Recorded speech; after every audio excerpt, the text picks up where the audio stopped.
Onda Magazine presenta. Que Onda, everyone? My name is Irene Uribe, and I am here with an exclusive interview with Mayor John Whitmire. We're gonna ask him all the tough questions and all the fun ones too. I'm very grateful to be here. You have centered your leadership in public safety and infrastructure. He's uniting diverse communities, and it has been just a wonderful 2025. So since taking office as mayor as Houston's mayor, what key steps have you taken to strengthen and improve our city and its communities? You know, first of all, I want to emphasize I had a commitment to make City Hall look like Houston. And we have fulfilled that. And we still have some work to do, but I'm so proud of the team that I put in place. My directors, my fire chief, police chief, health department, public works, I could go across the board. Even our chief justice of our municipal courts, Judge Santos, is doing an outstanding job. So part of my concern was making certain that Houstonians know they're welcome to City Hall. And you do that by making it a very diverse leadership team with language skills. We have a Vietnamese health director, a Vietnamese planning director, Hispanic representatives across city government, chair of Metro, Hispanic woman. So I want everyone in Houston to know we are truly representative of Houston on a daily basis. My leadership team is from all of our communities of Houston. We have a Nigerian person in our international department. So, in fact, the director of our international department happens to be Gigi Lee, a Korean that is very experienced in city government. So I thought what we really knew is build the credibility of City Hall that we're down here to represent all Houstonians. And also the unity factor. We want to unify Houstonians where communities talk to one another and look out for each other. So I'm very positive about that. You know, the language skills of the fire chief, Munoz, and Diaz, our police chief, is really something to celebrate. Yes, absolutely. It really is to have the diverse community, you know, with us having such a diverse community here within the city of Houston and its surrounding areas. It really is a beautiful thing. Sure. Thank you. So what recent accomplishments from your administration are you most proud of? And how do you believe they are improving the everyday quality of all Houstonians? Well, my highest priority is public safety. If we're not safe, nothing else matters. So that gets back to that leadership of HPD. You know, half of our HPD officers are Hispanic. That's something I don't think we recognize. Their language skills are so important in these challenging times. Public safety, we had to have a new contract for our police officers to show our appreciation to our police officers for putting their lives on the line. We accomplished that. The recruitment of our new officers is at an all-time high. So the morale and the response time of our police officers is the best in recent memory. We're down to our Code 1 calls, which is our most serious, 5.6 minutes. Dallas is at 12. So we're improving how we respond to emergencies. We're not through yet, but we've made huge improvements. Also, the fire. Morale of our fire department is really great right now, and we're recruiting better at the fire department. So really just having the best first responders possible, having them highly motivated, highly trained, and also giving them the benefits that they deserve. So that's a huge accomplishment.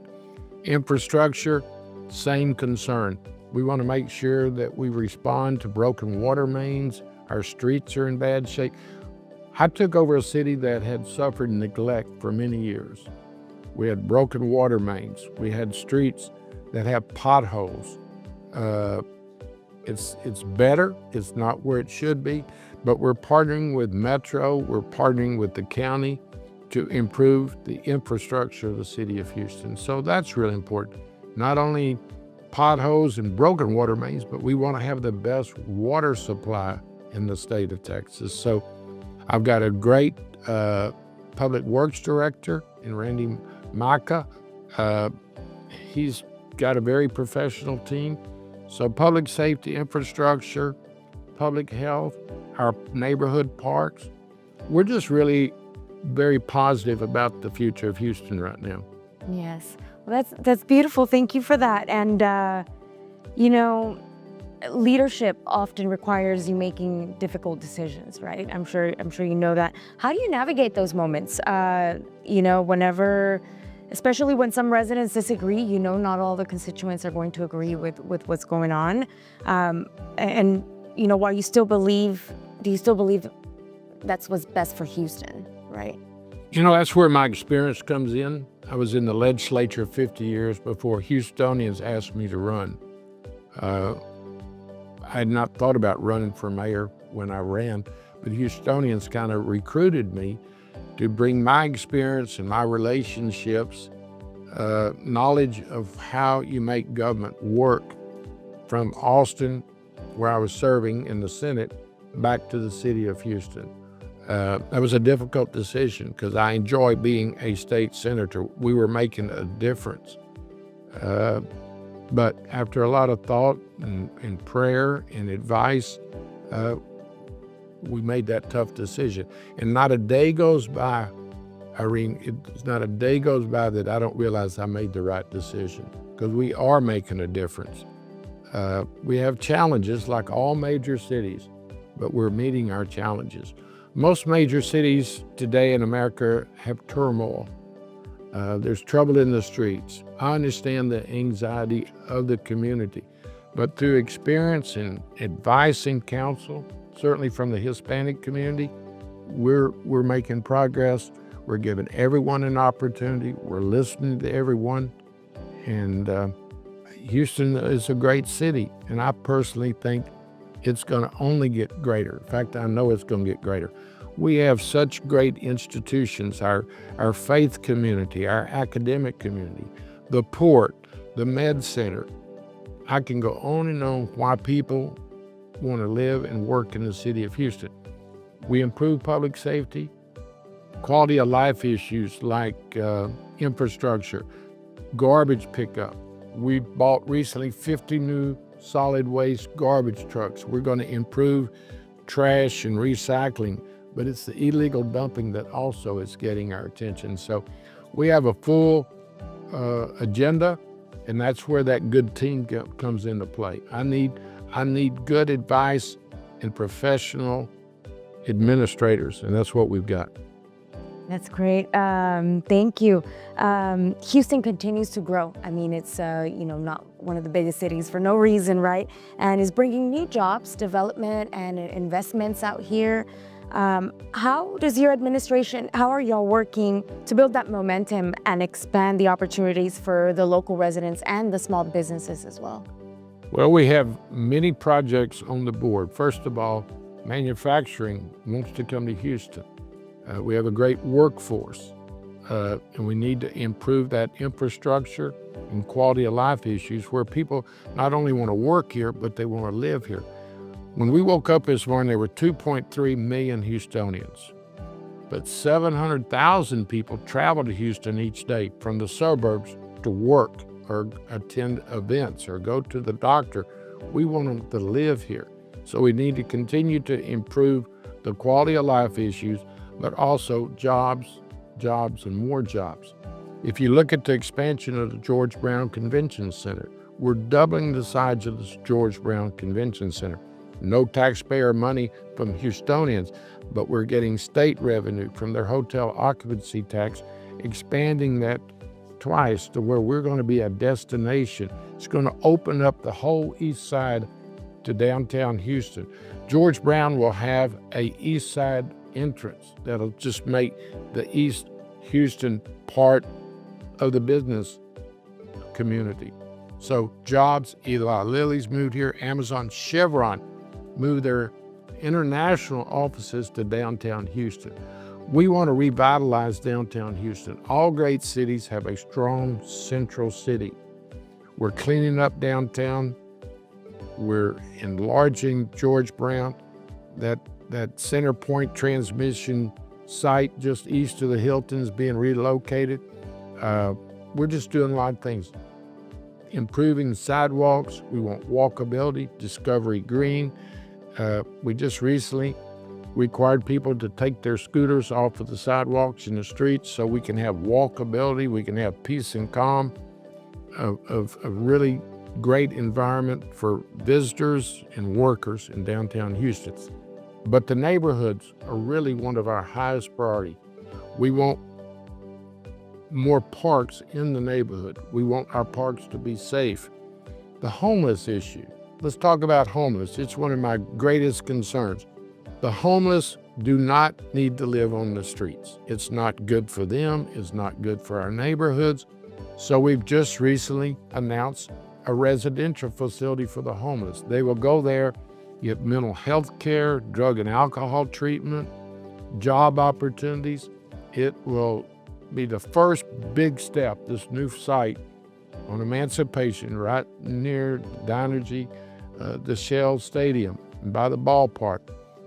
We've improved public safety there. We're going to put 8 full-time police officers there that handle the homeless concerns. So I go on and on the things that make you want to come to work each and every day to fix Houston. You know, you touched on a lot of the questions that I had later, but flood mitigation, trash pickups, the different infrastructure, potholes, drainage are all major concerns. Sure.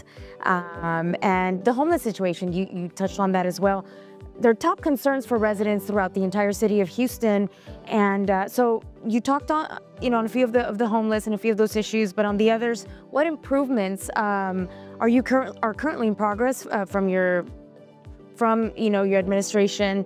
And do you have any timelines so that the public can know, when we're going to have some My timeline changes? is for all of your concerns, which are the public's concerns, is as quick as possible. I'm willing to give Houstonians 8 years of the best remaining years of my life. I'm only here for one reason. I don't need a political career. I've had a distinguished political career. I'm here to fix things, and I'm not patient. I want it done today. It's going to take time. It didn't get in this condition overnight, and it's going to take years, quite frankly, to fix. But it's going to take very transparent, honest, hardworking leadership, which I brought to City Hall with my team. Certainly I demonstrate that to fix all these issues. If all those concerns that you mentioned on behalf of the public, if they weren't there, I wouldn't have run for mayor. I agree with people that are concerned about illegal dumping or the homeless or public safety. I agree with all that. That's the reason I'm sitting here today, and it committed myself to working on all those issues. We're headed in the right direction.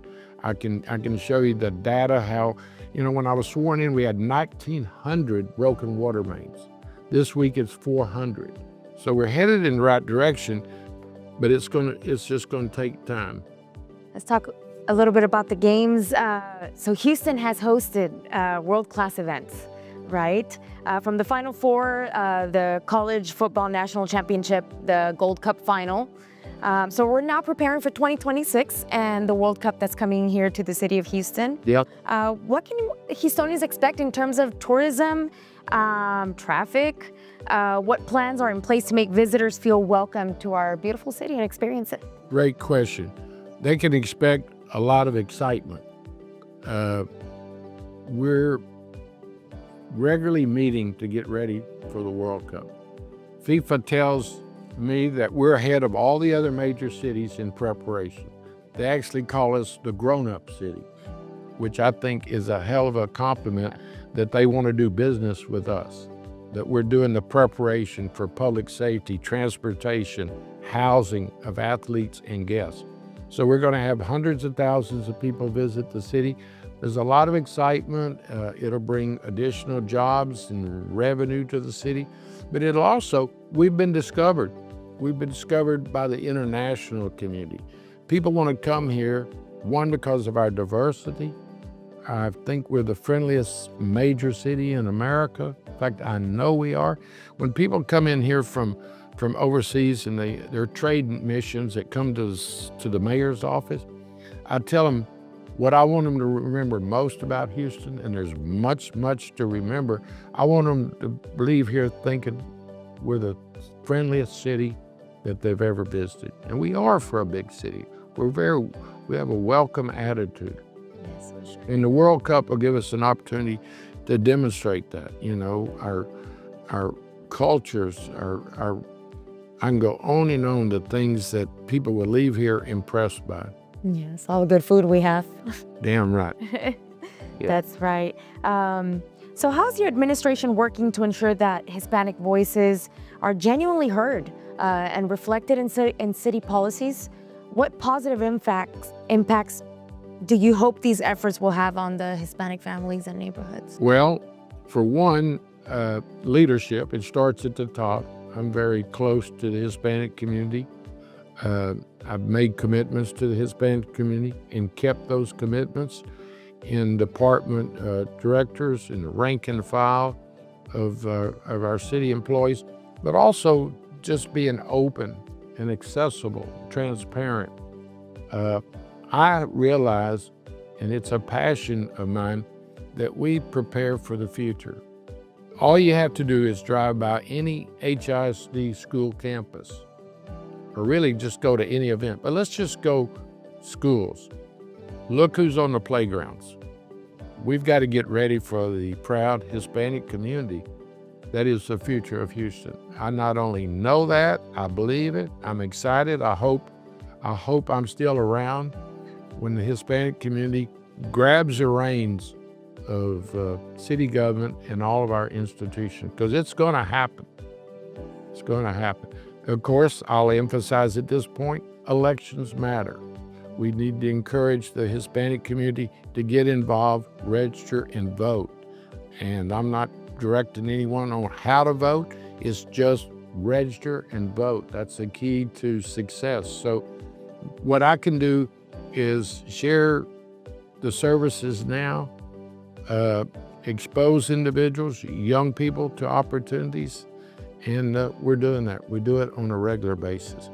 Our legislative delegation is very diverse, but certainly Hispanic. Amarna Walla, Ana Hernandez, Carol Alvarado, Sylvia Gar. I can go on the Hispanic elected officials that I'm so glad to be friends with and work with to improve Houston. But the future is Latina, and I just want to give the community every opportunity to be involved. Yes, thank you for that. Lastly, what's next for 2026? Well, more of the same. We've got challenges. We've got to continue to make Houston a safe city, a city that works on time, meaning that, city services respond to the neighborhood.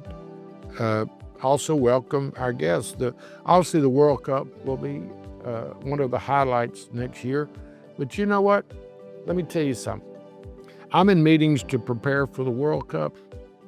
We're talking about transportation, safety, housing, welcoming people. And I always stop the meetings and say, think about what we're talking about. We're talking about what we can do, what's the best we can do for our World Cup visitors.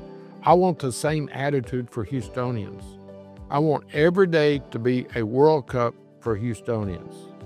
And that's about as plain a mission as I can describe. I want every day to be the best we can for Houstonians, because they deserve it, and that's why I'm the mayor. Yes, thank you so much. Lastly, can you share a message for our Que Onda viewers? No, I just thank you for giving me this opportunity to visit with you. We need more opportunities like this to let the community know how appreciative we are for the partnership that I have with the Hispanic community, your elected officials, your faith community, really just across Houston.